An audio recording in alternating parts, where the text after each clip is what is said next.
2025년 100만 명이 은행으로 달려갔습니다. 돈을 맡기러 간 게 아니에요. 10년 넘게 꼬박꼬박 부어온 청약 통장을 해지하러 간 겁니다. 미친 짓일까요? 계산기를 두드려보죠. 매월 25만 원씩 10년, 청약 통장 이자 포함 약 3,100만 원. 같은 돈을 미국 S&P 500에 넣었다면 5,500만 원이 넘습니다. 10년 동안 치킨 7,000마리 값을 날린 셈이에요. 더 충격적인 건 따로 있습니다. 1주택자였던 대통령마저 30년 보유한 아파트를 처분했어요. 국가수장이 부동산을 정리하는 나라에서 2030은 이미 탈출 버튼을 눌렀습니다. 그들의 냉정한 계산법을 지금부터 추적합니다. 2026년 2월 27일 경기도 성남시 분당구에서 한 매물이 올라왔습니다. 양지마을 금호일 단지 전용 164제곱미터. 1998년 3억 6천만 원에 매입된 이 아파트의 현재 시세는 28억에서 32억 원 사이예요. 29년 동안 한 자리를 지킨 집주인이 누구냐고요? 현직 대통령입니다. 이재명 대통령이 김혜경 여사와 공동 명의로 보유해온 유일한 주택을 시세보다 낮은 가격에 내놨어요. 청와대의 설명은 간결했습니다. 집을 팔아 ETF에 넣는 게 경제적으로 이득이라 판단했다. 지도를 펼쳐볼까요? 서울 아파트 평균 매매 가격은 2025년 12월 기준 15억 810만 원을 돌파했습니다. 사상 최초로 15억 원 시대가 열린 거예요. 연봉 5천만 원인 직장인이 한 푼도 안 쓰고 30년을 모아야 겨우 닿는 금액이죠. 그런데 이상한 일이 벌어지고 있습니다. 이 황금 같은 부동산 시장에서 사람들이 이탈하고 있어요. 서울의 청약통장 가입자 수를 보면 상황이 적나라해집니다. 2021년 말 816만 명이었던 가입자가 2025년 596만 명으로 줄었어요. 무려 220만 명이 사라졌습니다. 감소율 27%. 이 숫자가 단순한 이탈일까요? 아닙니다. 계산을 끝낸 사람들의 조용한 엑소더스예요. 강남 3구와 마용성, 용산. 한국인이라면 누구나 꿈꿔왔던 이 황금지대의 분양가는 완전히 궤도를 이탈했습니다. 문제는 분양가만이 아니에요. 대출금리 7%대가 버티고 있거든요. 운 좋게 청약에 당첨되더라도 30년간 이자를 갚아나가는 현대판 채무계약서에 사인하는 셈이죠. 당첨이 축복이 아니라 저주가 된 기현상입니다. 반면 같은 기간 경기도 청약통장 가입자는 오히려 27만 명 늘었어요. 서울은 탈출, 경기도는 대안. 부동산 지도의 색깔 자체가 바뀌고 있습니다. 1주택자였던 대통령마저 집을 팔고 주식시장으로 눈을 돌린 2026년 220만 명의 서울 청약 포기자들은 이미 결론을 내렸어요. 5년 넘게 꼬박꼬박 부어온 청약통장을 해지하는 건 쉬운 결정이 아닙니다. 은행 창구에 앉아 해지 버튼을 누르는 순간 그동안 쌓아온 가입 기간과 납입 횟수가 전부 초기화되거든요. 게임으로 치면 5년치 경험치를 리셋하는 거예요. 그런데 2025년 수백만 명이 그 버튼을 눌렀습니다. 대체 무슨 계산이 깔려 있는 걸까요? 30대 초반 신혼부부의 속사정을 들어보면 답이 나옵니다. 무자녀 신혼부부는 청약 가점에서 처참하게 밀려요. 무주택 기간, 부양가족 수, 통장 가입 기간. 이 세 가지로 점수를 매기는 가점제에서 젊은 부부는 구조적으로 불리합니다. 15년 이상 통장을 유지해야 가입 기간 만점 17점을 받는데 30대 초반이 어떻게 15년을 채우겠어요? 시작부터 핸디캡을 안고 랭크전에 뛰어드는 꼴이죠. 결정적 한 방은 따로 있었습니다. 당첨되더라도 분양가가 너무 걱정된다. 이게 해지를 결심한 사람들의 공통된 이유예요. 로또 청약이라 불리던 시절엔 당첨만 되면 수억 원 시세 차익이 보장됐습니다. 지금은요? 분양가가 주변 매매 시세와 맞먹거나 오히려 더 비싼 단지가 수두룩해요. 당첨의 프리미엄이 증발해버린 겁니다. 여기에 7%대 대출금리가 올라탔습니다. 국민평형 84제곱미터 아파트를 15억 원에 분양받는다고 쳐볼게요. 계약금 10%, 중도금 60%, 잔금 30%. 대출을 최대한 끌었으면 매달 갚아야 할 원리금이 얼마일까요? 월 500만 원을 훌쩍 넘깁니다. 연봉 6천만 원인 직장인의 세후 월급이 약 420만 원이에요. 월급 전액을 쏟아부어도 모자란 금액이죠. 이건 내 집 마련이 아니라 30년 노역 계약서에 사인하는 거예요. 계산기를 두드려본 사람들은 다른 선택지를 발견했습니다.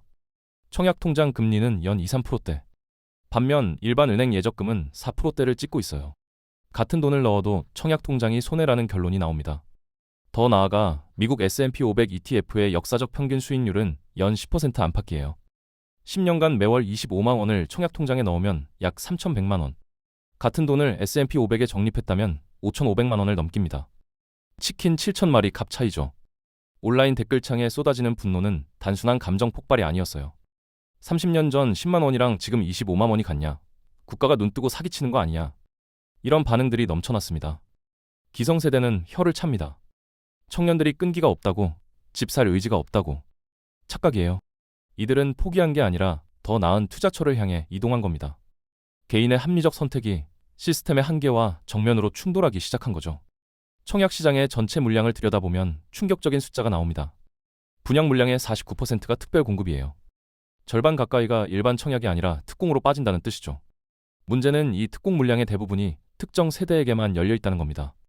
민영주택 특공 비율을 보면요. 신혼부부 23%, 생애 최초 19%, 다자녀 10%. 여기서 신혼부부 특공의 35%는 다시 신생아 가구에 우선 배정됩니다. 혼인 7년 이내에 2세 이하 자녀가 있어야 가장 유리한 트랙에 올라탈 수 있어요. 40대 중반에 성인 자녀를 둔 무주택자는요? 특공 물량의 대부분에서 자격 자체가 없습니다. 평생 청약 통장을 부어왔어도 게임의 절반에는 참가조차 못하는 거예요. 그럼 남은 일반 공급 51%에서 4050이 유리할까요?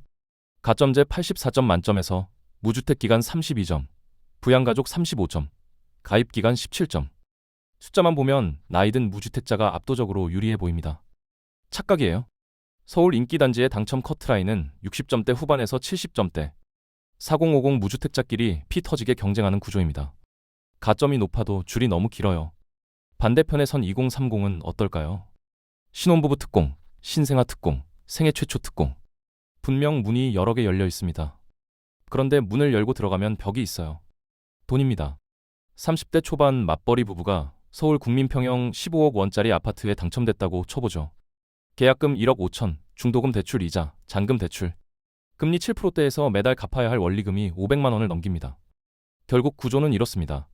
4050은 특공에서 밀리고 2030은 돈이 없어요. 거기에 서울 아파트 평균가는 15억 원을 돌파했습니다. 누가 이겨도 감당할 수 없는 가격이에요. 10년을 기다려 당첨돼도 당첨된 순간 빚더미에 올라서는 구조. 청약 통장은 세대를 불문하고 무쓸모가 되어버렸습니다. 계산기를 두드린 사람들은 이미 결론을 냈어요. 2025년 청약 통장을 해지한 사람이 100만 명을 돌파했어요. 하루 평균 2,740명이 은행 창구에서 해지 버튼을 눌렀다는 뜻이죠. 10년 넘게 쌓아온 가입 기간, 납입 횟수, 모든 게 리셋되는 걸 알면서도요. 충동이 아닙니다. 계산기를 두드려본 사람들의 집단적 선택이에요. 서울만 따로 보면 상황이 더 적나라해집니다. 2021년 말 816만 명이던 청약통장 가입자가 2025년 596만 명으로 줄었어요. 220만 명이 사라졌습니다. 감소율 27%. 서울 인구가 약 950만 명이니까 성인 4명 중 1명꼴로 청약게임에서 이탈한 셈이죠. 왜 떠났을까요? 돈 계산을 해보면 답이 나옵니다. 청약통장 금리는 2년 이상 유지해야 겨우 3.1%예요. 매월 25만 원씩 10년을 꼬박 부으면 원금 3천만 원에 이자 포함 약 3,100만 원이 됩니다. 같은 돈을 미국 S&P 500 ETF에 적립식으로 넣었다면요. 최근 10년 연평균 수익률 12%대 기준으로 5,500만 원을 넘깁니다. 차이가 2,400만 원이에요. 더 잔인한 계산이 있어요. 1987년 청약제도가 처음 도입됐을 때 월 납입 한도는 10만 원이었습니다. 당시 서울 아파트 평균 매매가가 2,500만 원 수준이었으니까 매달 아파트 값의 0.4%를 저축하는 셈이었죠. 지금은요? 월 25만 원 한도에 서울 아파트 평균가 15억 원. 매달 0.017%를 모으는 겁니다. 같은 비율을 적용하면 월 600만 원을 부어야 30년 전과 동일한 효과가 나요. 25만 원으로는 게임이 안 되는 구조입니다. 온라인에 쏟아진 댓글들만 봐도 30년 전 10만 원이랑 지금 25만 원이 같냐? 국가가 눈뜨고 사기치는 거 아니냐? 고 합니다.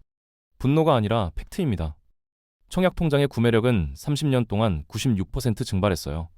정부가 납입 한도를 현실에 맞게 올리지 않는 동안 부동산 가격은 혼자 로켓을 타버린 거죠. 계산을 끝낸 100만 명은 같은 결론에 도달했습니다. 이 통장을 유지할 이유가 없다. 매몰 비용에 발목 잡힐 필요도 없다고 생각한 거죠. 주식에서 손절은 가장 어려운 결정이라고 하죠. 물타기를 할수록 퐁단가는 낮아지지만 언젠가는 잘라내야 할 때가 옵니다. 청약통장 해지도 똑같아요. 15년 동안 부은 돈, 쌓아온 납입 횟수. 그게 아까워서 버텨왔는데요. 어느 순간 깨닫습니다. 더 버텨봤자 본전 찾기도 어렵다는 걸요. 2025년 100만 명이 손절을 결심했습니다. 40대 후반 무주택자들의 상황을 들여다보면 이해가 됩니다. 20대 초반에 청약통장을 만들었어요. 결혼하고 아이 낳고 그 아이가 대학에 갈 때까지 한 번도 당첨되지 못했습니다. 가입기간 만점 17점, 무주택 기간 만점 32점, 부양가족 점수까지 합치면 70점대 후반. 분명 높은 점수예요.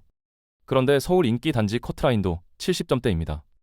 같은 점수대 4050끼리 피 터지게 경쟁하는 구조죠. 25년을 기다려도 당첨 확신이 없어요. 설상가상으로 특별 공급 49%에는 발도 못 들입니다.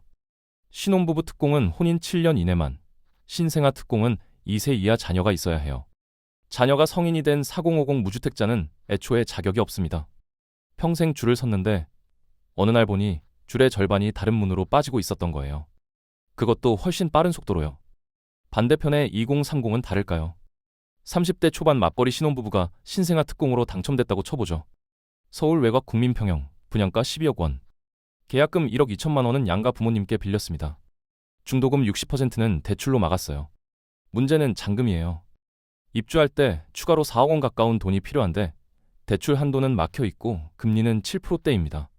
매달 이자만 200만 원이 넘어요. 육아휴직 들어가면 외벌이가 되는데 그 돈을 어떻게 감당하죠? 당첨 문자를 받고 기뻐한 게 아니라 한숨이 나왔다는 이야기가 커뮤니티에 넘쳐납니다. 결국 양쪽 다 막혀 있어요. 4050은 문이 안 열리고 2030은 문을 열어도 들어갈 돈이 없습니다. 공통점은 하나예요. 아파트 값이 너무 올랐다는 거. 청약통장 월 25만 원으로는 절대 따라잡을 수 없는 속도로요. 그래서 손절을 결심합니다. 존버해봤자 달라질 게 없다는 걸 알거든요. 이런 일이 왜 반복되는 걸까요? 한국에서 부동산은 종교였습니다. 땅은 배신하지 않는다. 집은 무조건 오른다. 전세 살면 바보. 부모 세대가 물려준 이 믿음은 꽤 오랫동안 진리처럼 작동했어요. 실제로 서울 아파트는 1986년부터 2025년까지 연평균 8% 넘게 올랐습니다. 40년간 존버한 사람이 승리한 거죠. 그런데 이 공식에 균열이 생기기 시작했습니다. 2020년대 들어 해외 주식 직접 투자 계좌가 폭발적으로 늘었어요. 2019년 300만 개 수준이던 해외 주식 보유 계좌가 2024년 1,500만 개를 돌파했습니다. 5년 만에 5배. 특히 2030 투자자들이 몰렸어요. 이들이 산 건 테슬라, 엔비디아, 그리고 S&P 500 ETF입니다. 왜 하필 미국 주식일까요? 패턴을 보면 답이 나옵니다. S&P 500의 최근 10년 연평균 수익률은 12%대예요. 같은 기간 서울 아파트 상승률 8%를 압도합니다.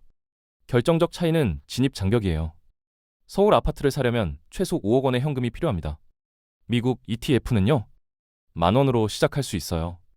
레버리지 없이, 대출 없이 매달 월급의 일부를 꾸준히 넣으면 됩니다. 30년 노역 계약서에 사인할 필요가 없죠.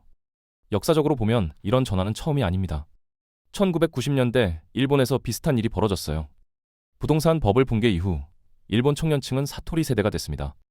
욕망을 줄이고 집 대신 경험에 투자하고 글로벌 분산 투자로 눈을 돌렸죠. 한국의 2030이 지금 그 경로를 밟고 있어요. 다만 욕망을 버린 게 아니라 욕망의 방향을 튼 겁니다. 흥미로운 건 이 흐름이 2030에만 국한되지 않는다는 거예요. 4050 무주택자들도 합류하고 있습니다. 25년간 청약에 실패한 48세 가장이 통장을 해지하고 월 50만 원씩 미국 배당 ETF에 넣기 시작했다는 이야기가 커뮤니티에 심심찮게 올라옵니다. 청약 존버의 끝이 당첨이 아니라 해지라는 걸 깨달은 거죠.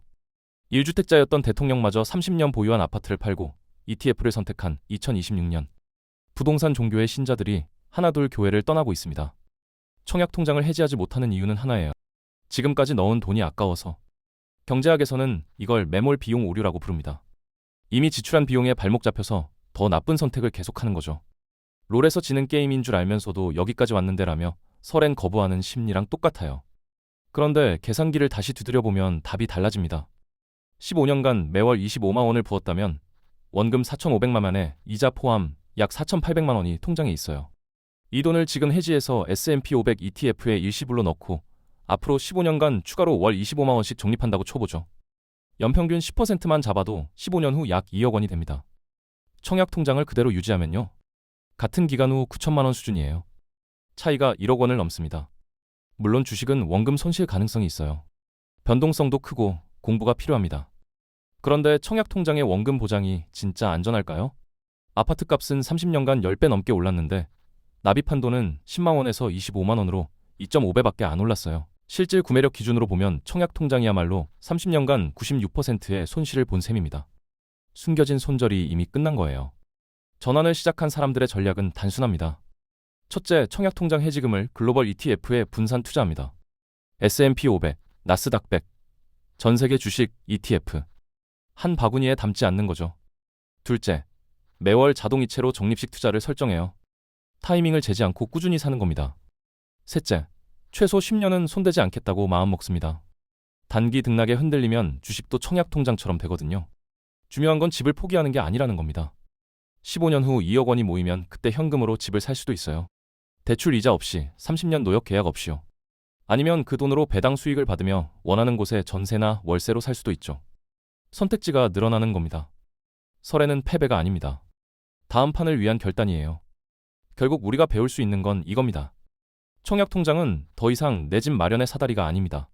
30년간 납입 한도는 2.5배 오르는 동안 서울 아파트값은 10배 넘게 뛰었어요. 2030은 당첨돼도 돈이 없고 4050은 평생 줄 서도 문이 열리지 않습니다. 100만 명이 해지한 건 분노가 아니라 계산의 결과예요. 1주택자였던 대통령마저 30년 보유한 집을 팔고 ETF를 선택한 나라.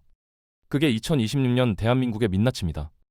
게임의 룰이 바뀌었는데 우리만 옛날 전략을 고수하고 있었던 겁니다.